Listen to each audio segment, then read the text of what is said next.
quick explainer video today for you on intervals. Let's get started. So what do we mean by an interval? We're really thinking about the gap between two notes. So for instance, if we've got two notes here, we'd be thinking primarily about how much space there is between this bottom note and this top note. Or for instance, this bottom note here and this top note.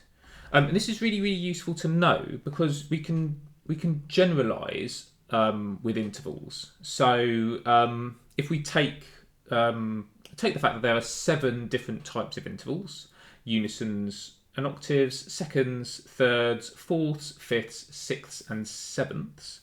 It's useful to be able to identify an interval because, in general, all seconds sound similar, all thirds sound similar, all fourths sound similar, and so on and so forth.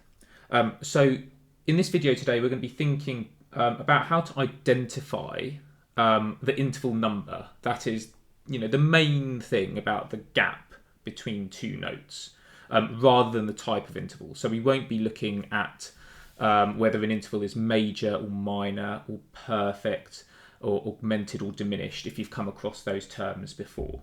We're really just focusing on that gap between those two notes. Right, so how do we identify an interval? So we're going to divide that into 3 steps. First of all, we're going to identify the two notes.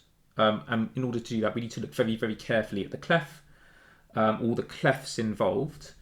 And then we're going to count from the lowest note to the highest note, starting with 1 on the bottom note. It's quite important that we count in that way in order to correctly identify that interval. And then we note down that number. Really straightforward, really simple process. So I'm just going to do that with these 3 examples. Right, so we've got treble clef here. So I know that note is middle C. I know that top note is an F. So just counting between those 2 notes, I'm going to go C1, D2, E3, F4. So I know that that's a fourth. Definitely got to be a fourth. Carrying on, still the same clef. I've got an A at the bottom and an F at the top. So then again, counting from the lowest note to the highest note, I've got A1, B2, C3, D4, E5, and F6. So it's a sixth. It's got to be a sixth. And lastly, on this slide, we've got a B and a G. So it's really important that we count from the lowest note. In this case, that's the G here. So I'm going to count from G. We've got G, A, B. That's 3 notes in total. So we've got a third. Okay, so there are some examples. I'm going to go through some more examples so you get the gist of what this looks like. So here are some more examples. So I'm going to start with this first one, and I'm going to take our 3 steps. I'm going to first of all identify the pitches involved. So we've got a B flat here and an F.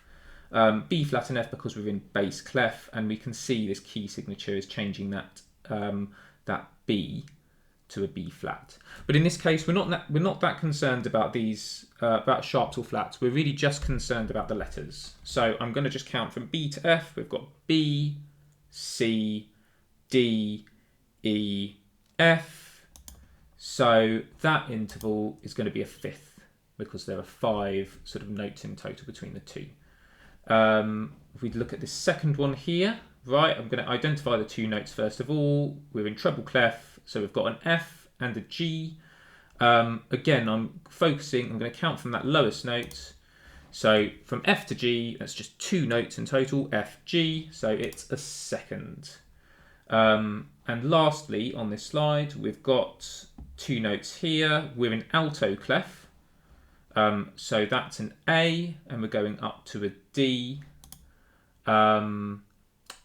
So if we count, I'm going to count quite carefully. We've got A, B, C, D. That's got to be a fourth.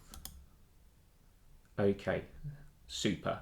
I'm going to show you some more examples in context as well. so all of the previous examples had the two notes next to each other, what we might call a melodic interval. But we can also do this with what we call harmonic intervals. So I'm going to sort of count through some further examples. Let's take them one at a time. So we're in bass clef again. We've got an F on the bottom here and a C on the top. So if we're counting from F to C, we've got F, G, A, B, C. So that's going to be a fifth. Here we're in bass clef again. We've got a C on the bottom and a C on the top. So we're going to essentially count from C to C. C, D, E, F, G, A, B, C. So that's an eighth, which we refer to as an octave. And in fact, that can be quite easy to identify. If you've got two notes and they've got the same letter, it's definitely going to be an octave if there's some distance between them, or it's going to be a unison if they are in fact the same note. If you had two notes on the same line or the same space, that would be a unison rather than an octave. And lastly, we've got these two notes at the bottom. Again in bass clef, we've got a C at the bottom and an A at the top. So we're going to go C, D, E, F, G, A. That's 6 notes in total, so it's a sixth. Right, I hope that's useful. As I say, that's just sort of a basic way of identifying intervals. There's a more nuanced approach where we can get a little bit into the weeds with whether an interval is major, a minor, a perfect interval, an augmented interval, or a diminished interval. But yes, there's a sort of a future video coming along for that. Hopefully that's useful, and cheers. Thank you very much.